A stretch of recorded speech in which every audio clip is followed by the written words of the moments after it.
A group of extremely high-powered women, with members from across the political spectrum as well as business, has joined together to campaign for policies addressing the disadvantage that the COVID pandemic has disproportionately meted out to women.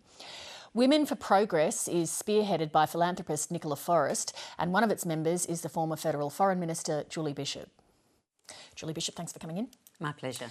It's a very high-powered list of people who are trying to draw attention to the disproportionate impact COVID has had on women. In what way have they been disadvantaged?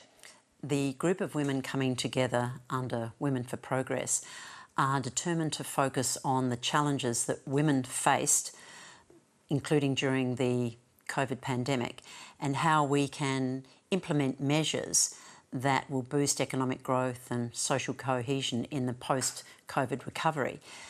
Women in particular have been disproportionately affected through the gender pay gap, through the challenges resulting from family and domestic violence. We've seen an increase in that, crisis housing needs, and also the problems with workforce participation.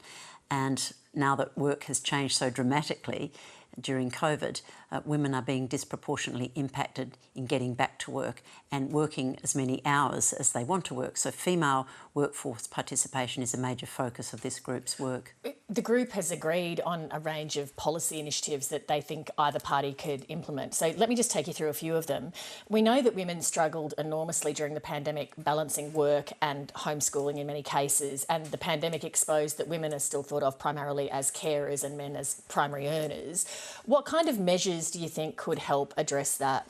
We're looking for a universal, accessible early learning system from infancy through to primary school, a seamless national approach to it, so that not only are children benefiting from this system from highly educated and experienced people, but also that women can have confidence that their children can be looked after and be learning in a very supportive environment while they carry out the work that they want to do.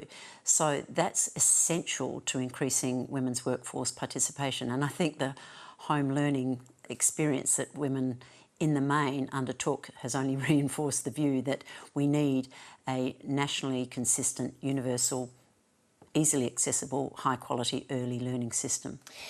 The lockdown policies that were used to pursue COVID zero in Australia contributed to more police call-outs for domestic violence, which was described as a shadow pandemic. What more needs to be done in that space? We have a number of measures that we believe should be implemented to assist in countering family and domestic violence, which did increase, as we understand, during the COVID lockdown and all the tensions and pressures that people were under during that time. So we're calling for more funding, and we put in a budget submission for the government to do that, but also crisis housing for women who need to leave the circumstances that they're in.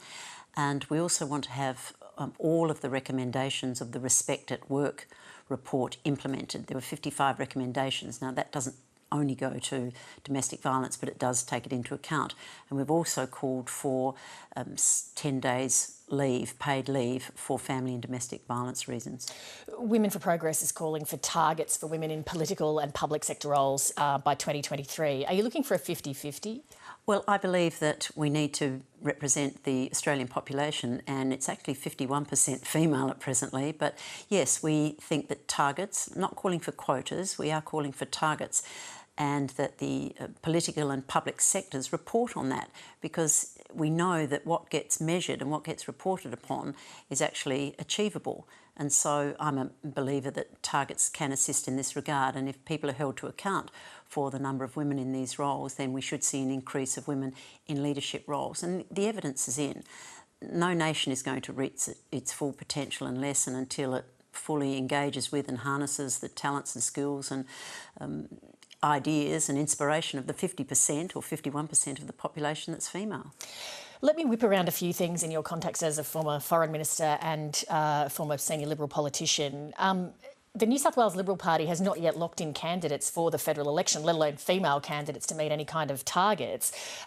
It's been described as like going to a grand final without having your team lined up. What do you think is going on, and what does the party need to do to fix this issue? Well, in my experience, the earlier that a candidate can be in the field, the more likely they are to become well known and to have an impact, a positive impact at the election. So I don't think that's political rocket science. I think that everybody knows that you do try and pre-select candidates as early as possible so that they have an opportunity to make themselves known, because otherwise they'll be at a competitive disadvantage if another side of politics or even the independents have chosen candidates who aren't getting to know people. Is it factionalism gone crazy?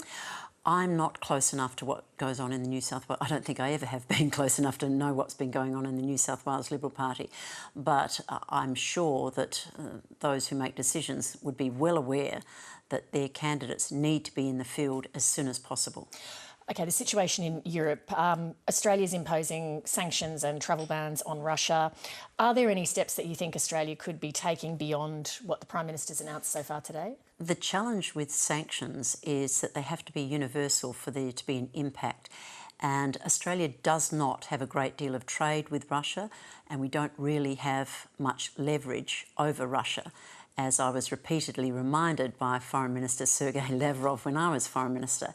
But what Australia can do is support those nations that do have leverage over Russia, and particularly those in Europe who are literally on the front line.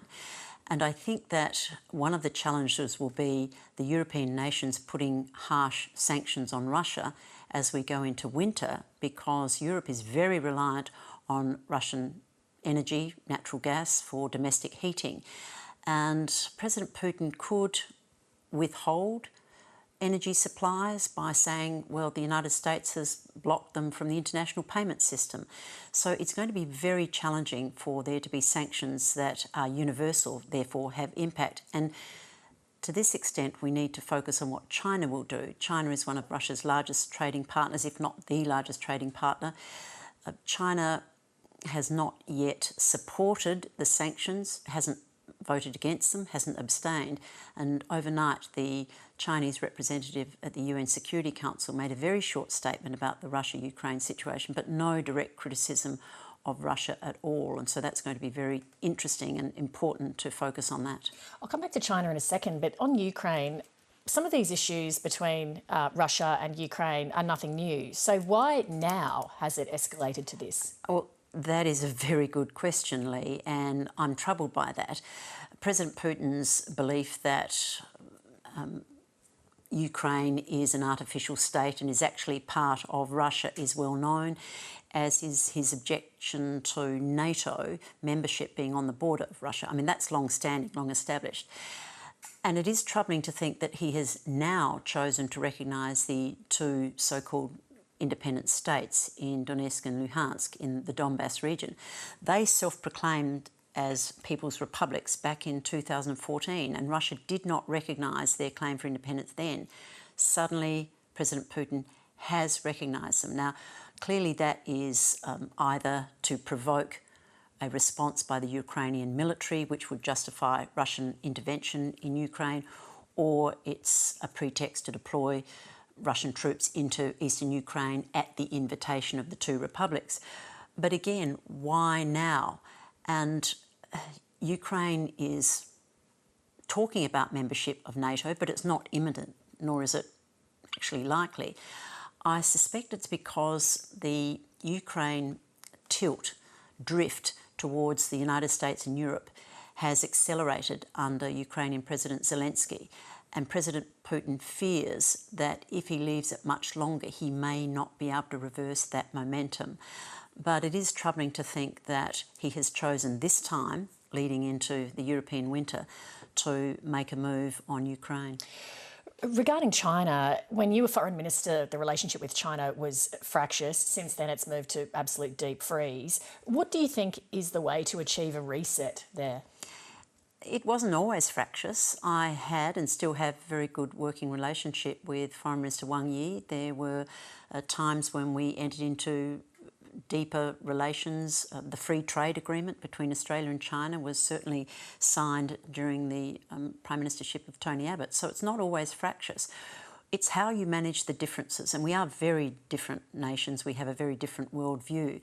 And this time I know that Chinese officials are not engaging with Australian officials. There's no engagement at a ministerial level, there are no visits, and that is not in our national interest. Is that because we aren't trying to do that, or are we trying and they're refusing? What's the cause? I assume we're trying, they're just not picking up the phone. I know that there's a new Chinese representative in Canberra. I'm hoping to meet with him as Chancellor of the Australian National University, because it's obviously in our interest to have a relationship with China. We have many international students from China studying at the Australian National University, so I intend to reach out. But my understanding is that there is absolutely no diplomatic engagement between China and Australia, and that can't be in our national interest. Last week, the Director General of ASIO, Mike Burgess, was on 7:30. He said it wasn't helpful for national security to be politicised. One of his predecessors, Dennis Richardson, made similar remarks the next day. Do you think from the public statements that have been made by the Prime Minister and the Defence Minister and others that national security is being politicised? My concern is that foreign policy and national security should always be, as far as possible, bipartisan, that we need long-term consistency, particularly national security, so that our security and defence and intelligence agencies can do their work. Now, of course, there can be debates, and I know that the government is focusing on Labor's track record on defence spending, and they're all legitimate questions, and no doubt the opposition's commitments to defence spending will be an issue in the next election. But I would be heeding the words of the ASIO director, because if he says it's not helpful for the agencies for national security to be used as a partisan political football, then that's not in Australia's national interest either. And that should be an approach taken by all parliamentarians. Julie Bishop, thank you. Thank you. Hi, I'm Lee Sales. Thanks for watching this story. If you'd like to watch more of 7:30's stories, they are on the left of your screen. And tap on the button below to subscribe and get the latest from ABC News.